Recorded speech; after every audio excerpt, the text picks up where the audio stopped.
कल आने वाले दिन यानी कि कल कार्तक सुदी पंचमी को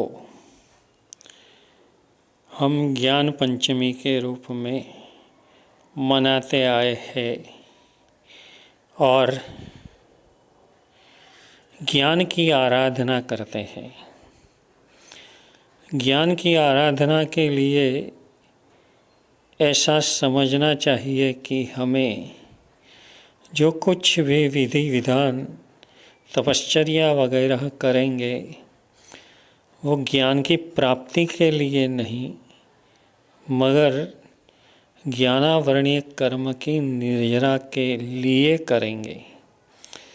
अगर निर्जरा के लिए करते हैं तो ज्ञानावरणीय कर्म की निर्जरा होते होते ही हमारा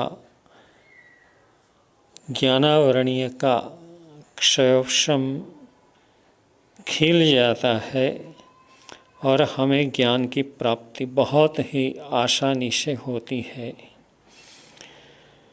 दूसरी एक बात, हम जब ज्ञान पढ़ते हैं तब नई नई गाथाएं बाय हार्ट करने की, नया नया ज्ञान प्राप्त करने का ऐसा हमारे मन में रहा है, मगर वो पढ़ने का है।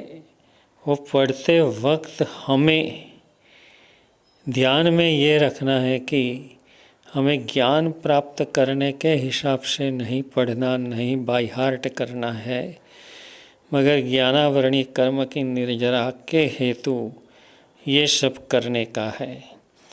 मानो कि हम गाथा करने के लिए बैठते हैं, कंठस्थ करने का इरादा अगर हमारा है तो इतनी कर्म की निर्जरा हमें नहीं होगी, क्योंकि हमारा मन गाथा हमें बाय हार्ट न हुई वहाँ तक आकर के रुक जाता है। मगर जितनी मेहनत गाथा को बाय हार्ट करने में हमने निकाली है वो नया ज्ञान, नई गाथा बाय हार्ट हो इसलिए नहीं, मगर हमारे पुराने ज्ञानावरणीय कर्म को निर्जरा करने के लिए करना है।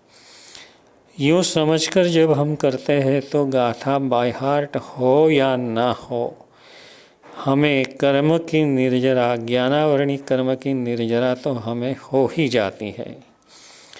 इसलिए हमारा लक्ष्य नए ज्ञान प्राप्ति के बजाय ज्ञानावरणीय कर्म की निर्जरा की तरफ होनी चाहिए। एक और बात, आने वाले दिन कल को कई लोग ज्ञान की पूजा के लिए पेंसिल, पेन, रबर, कागज़ ये सब कुछ चीज़ें रखते हैं जिसका बाद में कोई भी उपयोग नहीं होता है। और साथ ही साथ कई लोग हस्तलिखित व्रत के लिए उपयोग में आए ऐसे शाही, खित्ता वगैरह भी रखते हैं, वो भी नहीं रखना है। हमें सिर्फ और सिर्फ मेरे ख्याल से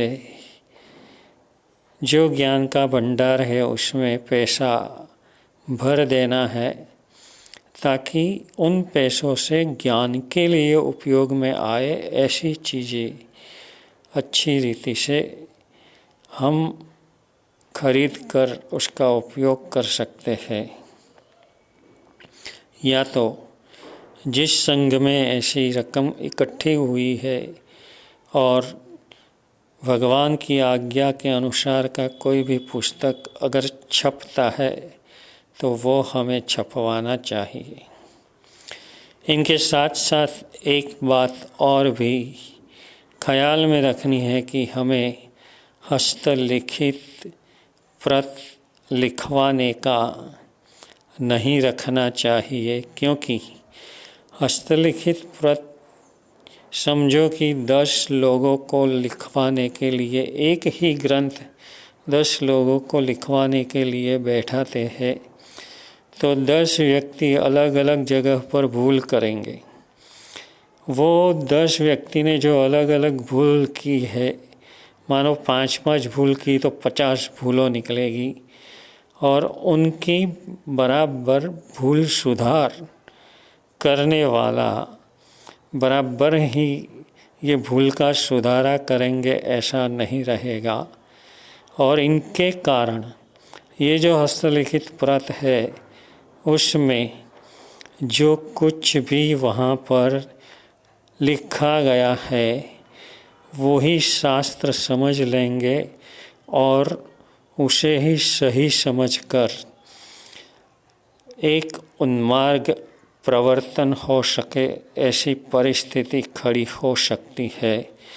इसलिए ज़्यादा अच्छा ये है कि हमें प्रिंटिंग प्रेस में ही पुस्तक छपवाना चाहिए। प्रिंटिंग प्रेस में एक फ़ायदा यह है कि वहाँ 1000 नकल निकालेंगे तो एक ही भूल सभी पन्ने में होगी और उसका शुद्धि पत्रक हम रख सकते हैं। मगर हस्तलिखित में जितने भी भूल अलग अलग से निकली है उनका शुद्धि पत्रक कोई भी नहीं रखता है। इसलिए ये बात खास ख्याल रखनी है कि हमें हस्तलिखित लिखवाने का बहुत आग्रह नहीं रखना चाहिए।